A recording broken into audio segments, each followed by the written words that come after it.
Hey everybody, it's Blake from 4 Point Custom Works.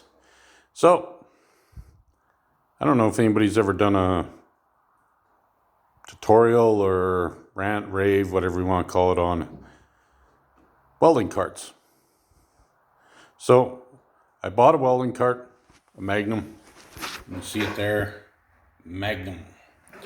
For Christmas I got the ZS MicTech plasma cutter. 110, 220 volt. We'll talk about it on another video.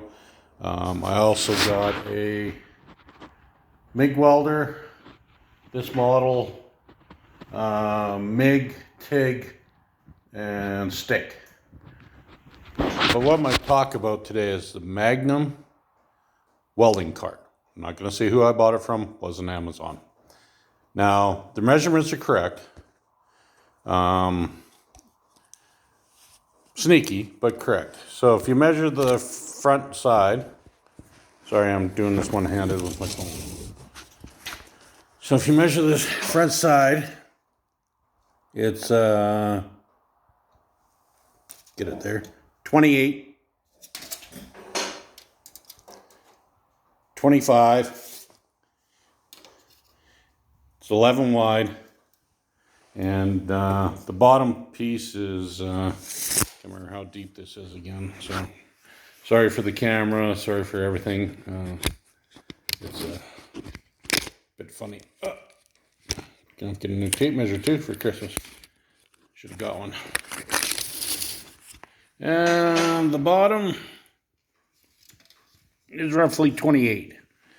So when I bought this, my plan was to stick my plasma cutter below on this shelf, my MIG welder on this shelf.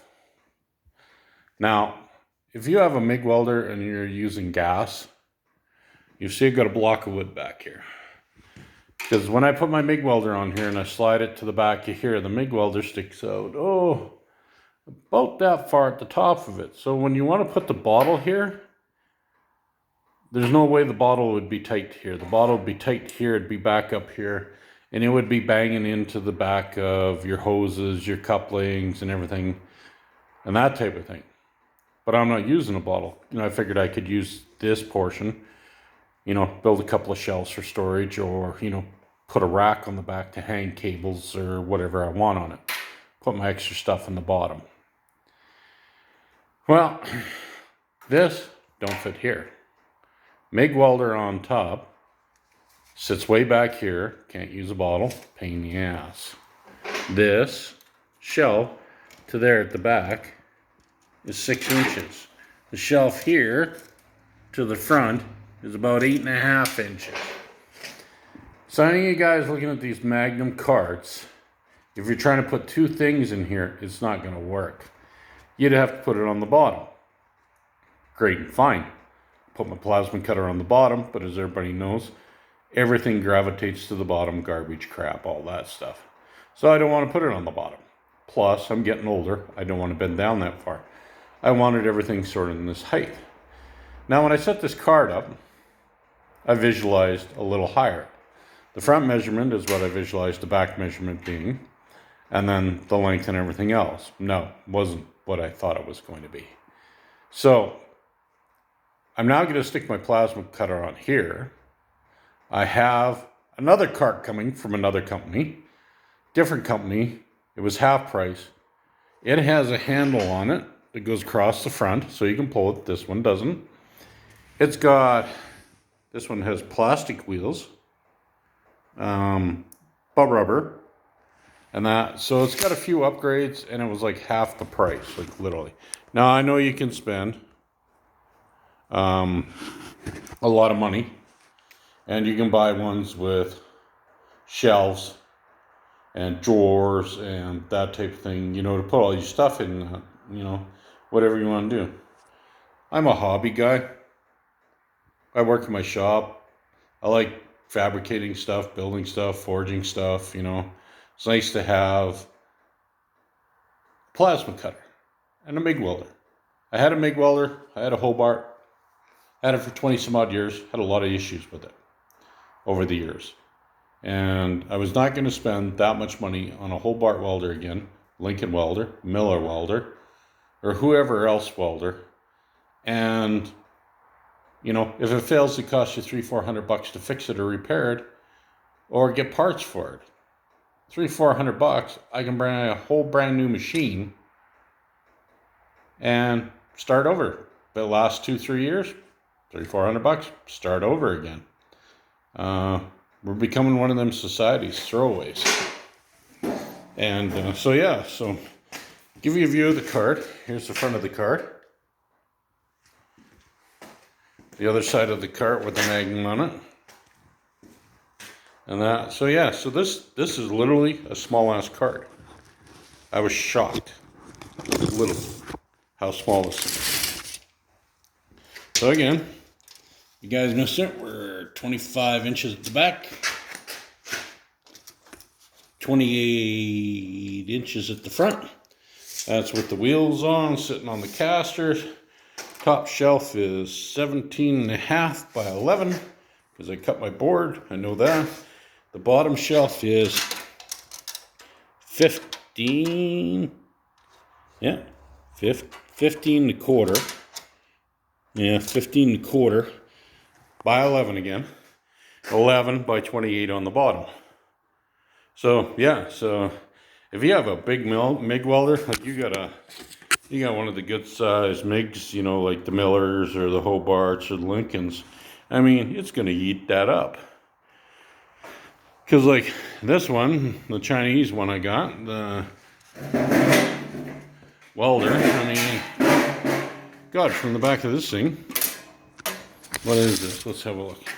So I'm roughly holding it. So it's 2 feet out to the front of this thing. The end of the gun thing out here. So if I stick it on the back and the angle at it, 2 feet.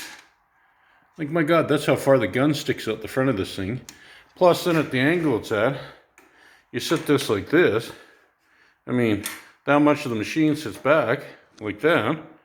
So I mean, it doesn't sit like this because of the angle. It sits like this because of the angle. So now your bottle's out here, so you'd have to build some type of holder that had a half circle in it, then mounted here to hold your bottle back out here, so it's not jamming into the back of your machine. Because I mean, even my machine, for the Chinese one, has the switch, has the air, has the power, has the fan, everything on the back. So it's like, why would you? I don't understand. So, the Magnum cart. My review of the Magnum cart. For the on-sale price in Canada, I paid $100 plus shipping. So about $146 on sale for shipping for the Magnum cart. I can tell you it's not Magnum. Nowhere by means. The bolts that are in it are metric. The holes are imperial. They're sloppy. I'd almost go, oh heck, 1/4 inch. Even 1/4 inch. You might even be able, yeah, you'd go 1/4 inch bolt. 5/16 for the size of the hole they got to tighten it up, get it all together. So yeah, so I thought I'd do a short little video just to show you guys if you were interested in buying a Magnum welding carts or looking at welding carts. Yeah, not impressed really. But mind you, nowadays with the prices of everything and stuff, you know, I don't know what more to expect. So yeah, so I'm going to leave it at that. If you guys are looking for a Magnum welding cart, there you go. Review the video, have a look at it, give me your opinion, what you think of it. But thoroughly not impressed. Small. Wish I would have had a handle. That was my mistake. I thought I could wheel it around, you know, grab my machine, wheel it around. But I don't like that. I'd like a handle here. I think the handle also would give it a buffer against here, so you're not banging here and going against there. So, yeah, so we'll go from there. Thanks for joining. And if you like the content, go back, review some of the other videos of stuff I've been making. I'm going to be doing a video on the plasma cutter here in the new year as soon as I get it fired up and going. Same with the MIG welder over there. As soon as I get it fired up and going, I'll be doing a review of it as well too and give my opinion of it. So again, thanks for joining along. 4-Point Custom Works, and hit the like, hit the subscribe. Greatly appreciated. Thanks.